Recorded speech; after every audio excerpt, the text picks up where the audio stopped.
Hey guys, it's Rachel from The Little Ring Lamb, and of course you know from the title I have a book review on Fangirl by Rowell, and I just finished reading this yesterday, but it was so miserable outside. It was just a rainy, cloudy day, and the lighting wasn't that great, so, well, there was no sun out yesterday, and it was very windy and cold, and I just didn't feel like making a video, and there wasn't any good lighting, so I figured I would just wait till today to do it. So, yes, this book was amazing though. Yeah, I just have so many good things to say about it.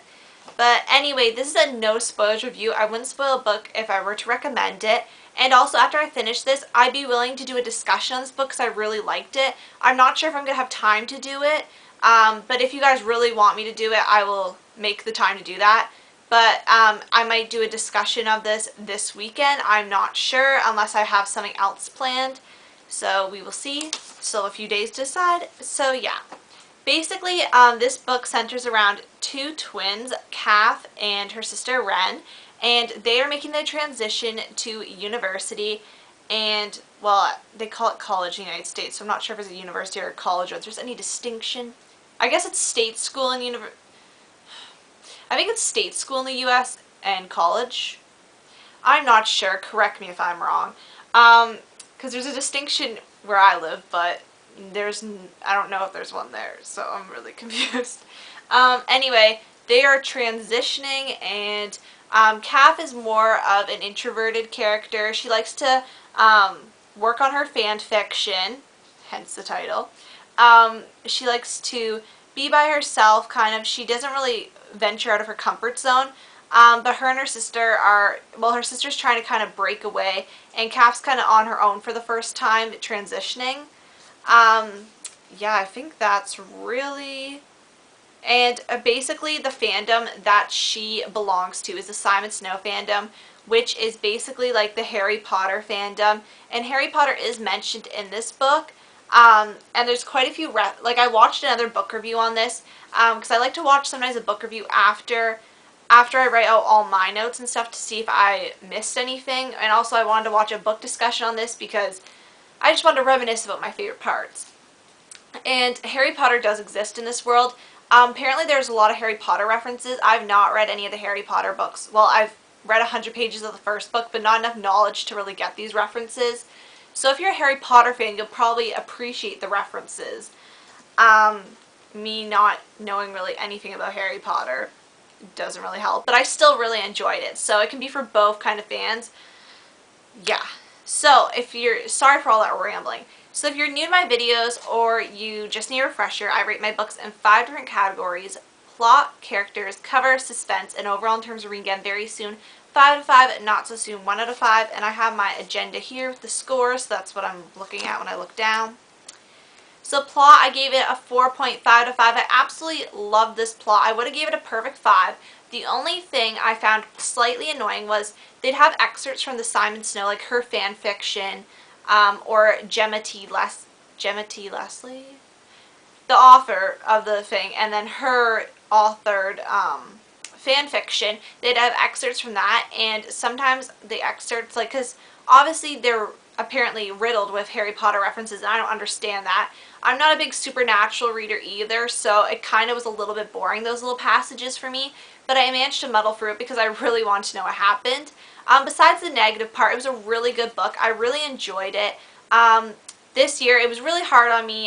You guys might have heard me talking about this in September and October. Not really that so much November, but it was hard for me transitioning because obviously university is a brand new experience.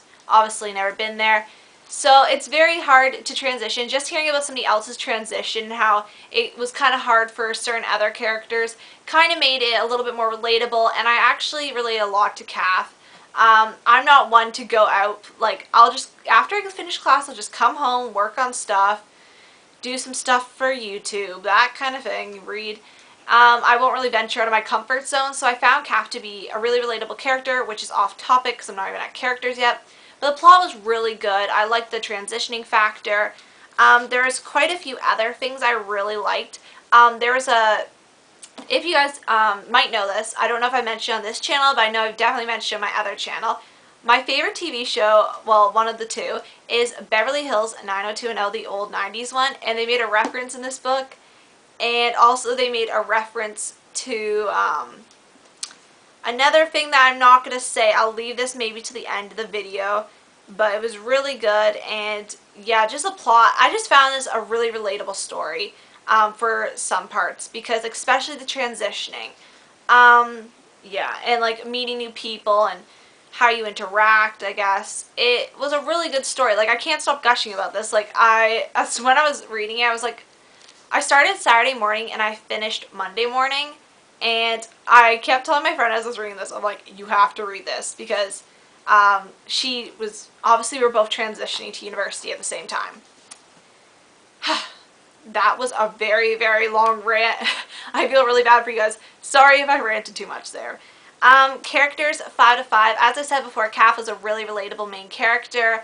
I also liked her twin sister's character, Ren, because in my life, there has been a Ren character that kind of pushes the way. Though this didn't really happen in universities per se, it happened more in transitioning from one school to the next. I've transitioned to a few schools because schools have closed. Yeah, I've been to 5 schools before university because my schools were closing after so many years, because I think three of the schools closed to make one school. Confusing. But like breaking away from the friendship group, and also yeah, just the characters are really, really good. I don't have any complaints about the characters themselves. Yeah. Cover, 5 to 5. I absolutely love the cover. I love the simplicity. I find Rainbow Rowell, her covers for her books are very simplistic, but they also like hold a lot at the same time, such as like the Eleanor and Park one, how I had the music with the headphones tied in, because music was a very big part. This, I like how she's balancing on the letters, and it says a novel. I didn't know who these were at first, but these are the 2 characters, Simon Snow and Baz. And that is Levi. I almost called him Len. Don't know why. And I really like the color of it. I wouldn't say it's a mint green. I'd say it's more of a seafoam green. But I really like the colors and all that. I really like the cover. That's one of the reasons also why I wanted to pick this up. Not only because it was a Rainbow Rowell book, but because it was really pretty. Suspense, 5 to 5. Obviously, I read this really quick for being 400 and I believe 33 pages. I read this super quick. I kind of neglected a lot of my schoolwork this weekend. I didn't have anything due. I was just going to work and like get ahead. But, you know, I'm still on track, so it's all good. And I couldn't stop reading this book. Like, I wanted to know what happened. And, yeah, I was really interested. Another thing that was suspenseful for me was Eleanor and Park, if you read that, to me it had a really abrupt ending. Like, I wasn't quite satisfied with the ending. It seemed kind of rushed. And this one was quite abrupt too, because I didn't know that was the last page until I kind of did know the acknowledgements were coming. I knew it was one of the last pages, but I didn't think it was the last page. It was kind of abrupt, but I found it still more satisfying than the other ending of Eleanor and Park. I found this one, it wrapped up quite nicely, but I wish there could have been more because it was a really, really good book. And overall, 5 to 5. I would definitely read this again. There's so many aspects of this book I really like, such as the fandom, how she's so attached, because as you guys know, like, we read books, we get really attached to the characters and fandoms and stuff, maybe some of us more than others, and even just writing fan fiction, if you're like a content creator on YouTube or anything, you know, kind of, well, in my life, some people aren't very supportive because they don't quite understand what I'm doing. And they think it's kind of a waste of time, which honestly it isn't. It's really fun. And, you know, it kind of, her perspective when people thought that her fan fiction, she should grow up, it's kind of like the same thing, because people have told me I should move on and stop my channel. And I basically just started. It was only a year ago. And, yeah. So I found that very relatable. I'd definitely read this again. It was a really good book. At first when I got it, it did look quite long. But it's actually not that long in comparison when you start reading it, because you just get immersed in the world. Yeah, I definitely recommend this book so much. If you liked Eleanor and Park, I think you might like this even better.